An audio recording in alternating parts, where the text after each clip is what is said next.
I'm going to switch to English again. That's natural Norwegian. But it's really exciting to see that companies like Fundbeam and Lucy Fund, in which, in my experience, I thought they really had something to discuss, and I've been discussing all the way up there in the break.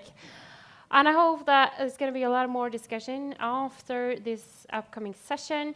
Right now, we're going to run a Pechakucha. So right here, down here, there is a lot of excited people who wanted to talk really, really quick about their companies. And to have the list, we're going to hear Folkeinvest, which we had in the debate earlier as well, Spleis, DNB Startskudd, Fund, SparkUp, Dealflow, Crowdworks, Funding Partner, Parks, Folkefinansiering, and Cred.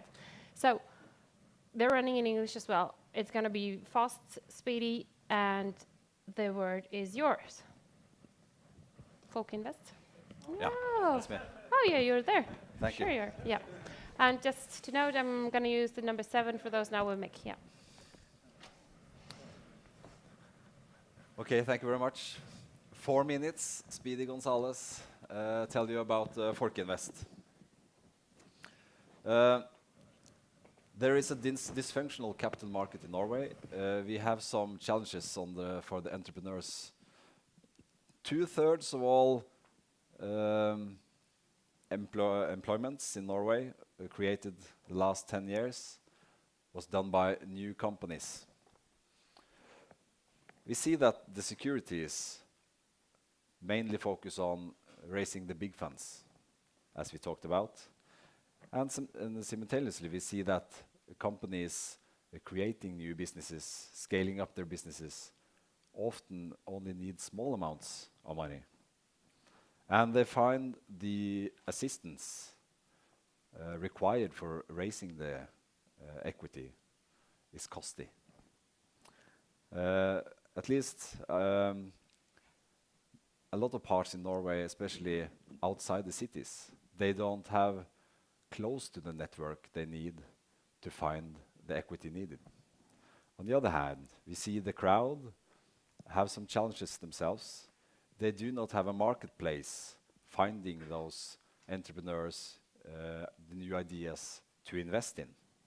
We don't have any uniform way of putting together the digital prospects. Over time, this will reduce the trust in investing in such companies, because often you don't have the information you need to make the investment decision.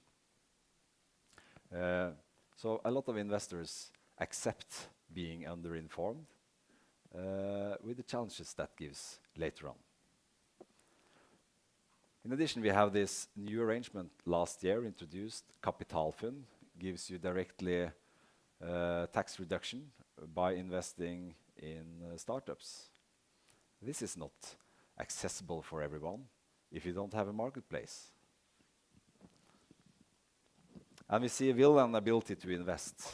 And as a funny remark, only in Trøndelag, the people you spend 500 million NOK every year on the lottery.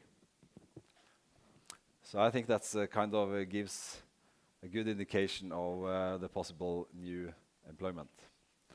So we built this tool based on competency from a spin-off from Trondheim. The tool works on all platforms, mobile phone, iPad, and computer, and Macs, and so on, given the possibility for those raising equity to do it themselves. And we have a small administration administrating this tool with technical support for those using the tool. So here I've tried to describe our specific difference between the original way of raising these funds. In Norway, the traditional way is that you engage someone registered to help you raise the funds. They contact the investors, often through managers. This is Norwegian, sorry about that.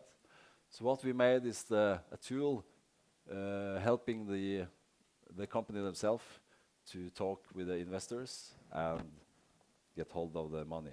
That brings us outside the requirements from the authorities. So over the last 10 months, we have run a variety of different campaigns. We have had meeting with 120 entrepreneurs. We run some campaigns. The amount now is 23 millions, and we have a lot of companies preparing as we speak for the coming weeks to start their campaigns. So that's about it. 27 seconds over. Thank you.